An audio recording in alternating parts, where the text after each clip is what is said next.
بسم اللہ الرحمن الرحیم۔ السلام علیکم۔ حضرت نوح علیہ السلام کی کشتی کا واقعہ۔ حضرت نوح علیہ السلام کے زمانے میں ایک ایسا طوفان آیا تھا جس سے پوری دنیا ختم ہو گئی تھی۔ اس واقعے کا ذکر اللہ پاک نے قرآن مجید میں بھی فرمایا ہے۔ حضرت نوح علیہ السلام کون سے نبی تھے؟ آپ نے کشتی کب اور کیوں بنائی؟ اللہ پاک نے اتنا بڑا طوفان کیوں نازل فرمایا تھا؟ طوفان میں پوری دنیا ختم ہو گئی تھی۔ جو کشتی میں لوگ رہ گئے تھے اسی سے دنیا آباد ہوئی۔ مکمل واقعہ تفصیل سے سمجھنے کے لیے ویڈیو اینڈ تک دیکھیں۔ حضرت آدم علیہ السلام کے دنیا میں آنے کے بعد ان کی اولادیں دنیا میں بہت پھولی پھلیں، لیکن ایک مدت گزر جانے کے بعد وہ لوگ خدا کو بھول چکے تھے۔ ایک خدا کی بجائے ان لوگوں نے مٹی اور پتھر کے کئی بت بنا رکھے تھے۔ شیطان نے بنی نوح انسانوں کو کفر و شرک میں مبتلا کر دیا تھا۔ لوگ حضرت آدم علیہ السلام، حضرت شیس علیہ السلام اور حضرت ادریس علیہ السلام کی تعلیمات کو بھلا چکے تھے۔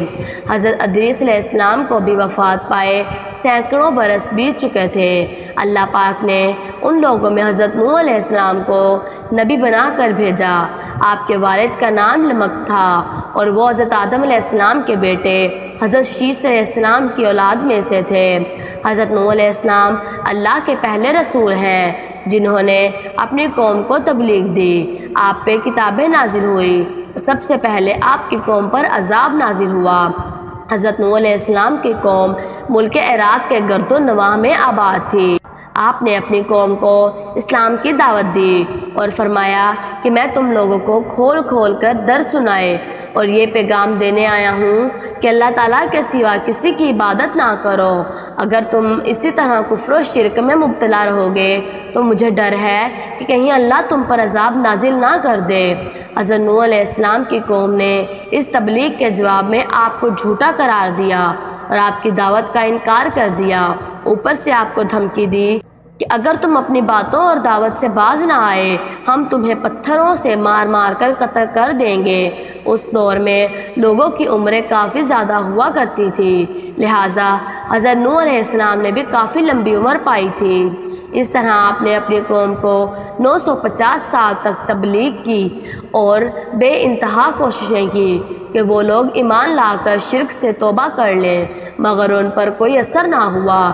اس قوم میں چند غریب لوگ تھے جو حضرت نوح علیہ السلام پر ایمان لے آئے، جن کے تعداد 70 یا 80 تھی۔ اس طرح حضرت نوح علیہ السلام اپنی قوم کو سمجھاتے رہے اور مدتیں گزرتی گئیں، لیکن لوگوں پر کوئی اثر نہ ہوا اور وہ آپ کے خلاف ہونے لگے۔ اللہ تبارک و تعالیٰ نے اپنے نبی کے اطمینان کے لیے آپ کی طرف وحی فرمائی۔ اللہ نے فرمایا کہ جن کی قسمت میں ایمان کی دولت تھی وہ ایمان لا چکے، ان کے سوا کوئی ایمان لانے والا نہیں۔ اس کے لیے غمزدہ نہ ہو، مہلت کی گھڑیاں ختم ہونے والی ہیں۔ حضرت نوح علیہ السلام کو اللہ نے حکم دیا کہ کھجور کے درخت لگاؤ۔ آپ نے درخت لگانا شروع کیا اور آپ کی قوم کے لوگ آپ کے پاس آ کے آپ کا مذاق اڑاتے تھے کہ ایسا بوڑھا شخص جس کی عمر 900 برس ہونے کو ہے کھجور کے درخت لگا رہا ہے۔ اس طرح 50 برس گزر گئے تو کھجور کے تمام درخت بڑے اور مضبوط ہو گئے۔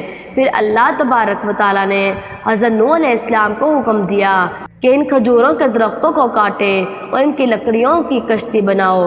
جب حضرت نوح علیہ السلام درخت کاٹنے لگے تو لوگ پھر مذاق اڑانے لگے کہ اس بوڑھے کو دیکھو، یہ کتنا پاگل ہے، پہلے درخت لگائے اب یہ بڑے ہو رہے ہیں تو ان کو کاٹ رہا ہے، اس کی عقل کہاں چلی گئی ہے۔ لوگ طرح طرح سے آپ کا مذاق اڑاتے۔ اللہ تبارک و تعالیٰ نے حضرت نوح علیہ السلام سے فرمایا کہ اب مہلت کی گھڑیاں ختم ہونے والی ہیں، ان کی تباہی کا مقرر وقت آ پہنچا ہے۔ اللہ نے حضرت نوح علیہ السلام کو حکم دیا کہ کشتی بناؤ، انہیں ایک عظیم سیلاب سے ہلاک کرنا مقدر ہو چکا ہے۔ آپ علیہ السلام نے ان لکڑیوں سے کشتی بنانا شروع کر دیا۔ اللہ تبارک و تعالیٰ نے اپنے نبی کو لکڑی کاٹ کر تختہ بنانے کے ہنر سے نوازا تھا، لہٰذا آپ نے ان لکڑیوں کو کاٹ کر تختے بنانا شروع کر دیا۔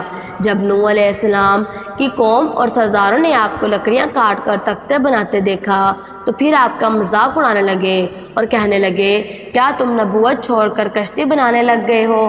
اور یہ جو تم کشتی بنا رہے ہو یہ زمین پر چلے گی، کیونکہ یہاں تو نہ کوئی دریا ہے نہ سمندر۔ طرح طرح کی باتیں کرتے اور ہنستے آپ کا مذاق اڑاتے تھے، لیکن حضرت نوح علیہ السلام نے صبر کیا اور آپ نے فرمایا، اے نافرمانو، آج تم میرا مذاق اڑا رہے ہو، لیکن اللہ کا عذاب طوفانی شکل میں آنے والا ہے۔ اس وقت تمہیں حقیقت کا پتہ چل جائے گا، مگر افسوس اس وقت تمہاری کوئی توبہ قبول نہیں ہوگی۔ جب عذاب الہی کا وقت آیا تو اللہ نے حکم دیا کہ ہر قسم کے جانوروں اور پرندوں کا ایک ایک جوڑا رکھ لو، اور جو لوگ ایمان لے آئے ہیں انہیں بھی سوار کر لو۔ حضرت نوح علیہ السلام نے اللہ کا حکم سنتے ہی سب کو سوار کر لیا اور عبادت الہی میں مصروف ہو گئے۔ آخرکار طوفان کے آثار ظاہر ہونے لگے اور دیکھتے ہی دیکھتے زمین کے ہر گوشے سے پانی ابلنے لگا۔ آسمان سے طوفانی بارش ہر شے بہا کر لے جانے کے در پہ تھی، گویا قیامت کا منظر تھا۔ کشتی پہاڑ جتنی اونچی لہروں پر ٹہل رہی تھی۔ حضرت نوح علیہ السلام نے اپنے بیٹے کنعان کو دیکھا جو ایک اونچے پہاڑ پر موجود تھا۔ آپ نے فرمایا، اے میرے بیٹے، آؤ تم اس کشتی پر سوار ہو جاؤ اور یہاں کافروں کے بیچ میں نہ رہو۔ اس نے کہا، ابا میں ایک بہت اونچے پہاڑ پر چڑھ گیا ہوں، میں پانی سے بچ جاؤں گا۔ حضرت نوح علیہ السلام نے فرمایا کہ آج اس عذاب الہی سے یہاں کوئی نہیں بچنے والا۔ اس گفتگو میں ان دونوں کے درمیان ایک بڑی پانی کی لہر اس پر آئی اور وہ پانی میں غرق ہو کر مر گیا۔ طوفان نوح میں پانی کی لہریں اس قدر بلند تھی کہ انہوں نے زمین کے تمام پہاڑوں کو بھی اپنے اندر چھپا لیا تھا۔ زمین پر کوئی بھی چیز زندہ سلامت نہ تھی، سب کچھ ختم ہو چکا تھا۔ صرف حضرت نوح علیہ السلام کی وہ کشتی تھی جو اللہ تبارک و تعالیٰ کی مدد سے پانی کی اونچی موجوں پر ٹہل رہی تھی۔ روایتوں کے مطابق اس کشتی میں 80 لوگ تھے اور ہر ایک کے ساتھ اس کا جوڑا موجود تھا۔ وہ لوگ اس کشتی میں تقریباً 150 دن تک رہے۔ اس کے بعد کشتی کا رخ جبل جودی کی طرف پھیر دیا گیا جہاں وہ ٹھہر گئی۔ جب حضرت نوح علیہ السلام نے اہل زمین کی خبر لینے کے لیے کوے کو بھیجا، کوے نے جب زمین پر مردات دیکھے تو ان پر جھپٹ پڑا اور تاخیر کی، جس کی وجہ سے آپ نے کبوتر کو بھیجا۔ کبوتر ایک زیتون کا پتا لے کے آیا اور اس کے پاؤں کیچڑ سے لتھڑے ہوئے تھے۔ اسے دیکھ کر حضرت نوح علیہ السلام نے اندازہ لگایا کہ زمین اب خشک ہو چکی ہے۔ حضرت نوح علیہ السلام پہاڑ جودی پر اتر آئے اور ایک بستی کی تعمیر کی جس کا نام سمانین رکھا۔ پھر وہاں سے نسل انسانی دوبارہ شروع ہوئی۔ یونان، مصر، ہندوستان اور چین کی مذہب کتابوں میں ایسی روایات بیان کی جاتی ہے جن میں ایک عظیم سیلاب کا ذکر ہے۔ زیادہ تر مذہبی کتابوں میں ایک کشتی کا ذکر ملتا ہے جس کے ذریعے بچ جانے والوں نے نسل انسانی کو باقی رکھا۔ شیطان بھٹکانے والا ہے اور انبیاء کرام کشتی نوح ہے جس نے ان کی پیروی چھوڑ دی۔ وہ نوح کے بیٹے کنعان کی طرح ہلاک ہوا، جبکہ اس طوفان میں محفوظ وہی رہے جو کشتی نوح میں سوار ہو جائے۔ ہم امید کرتے ہیں یہ معلومات سے بھرپور ویڈیو آپ کو اچھی لگی ہوگی، لہٰذا اس طرح کی اسلامک ویڈیو دیکھنے کے لیے ہمارے چینل کو سبسکرائب کر دیں۔ اللہ تبارک و تعالیٰ آپ کے علم میں اضافہ کرے، آمین۔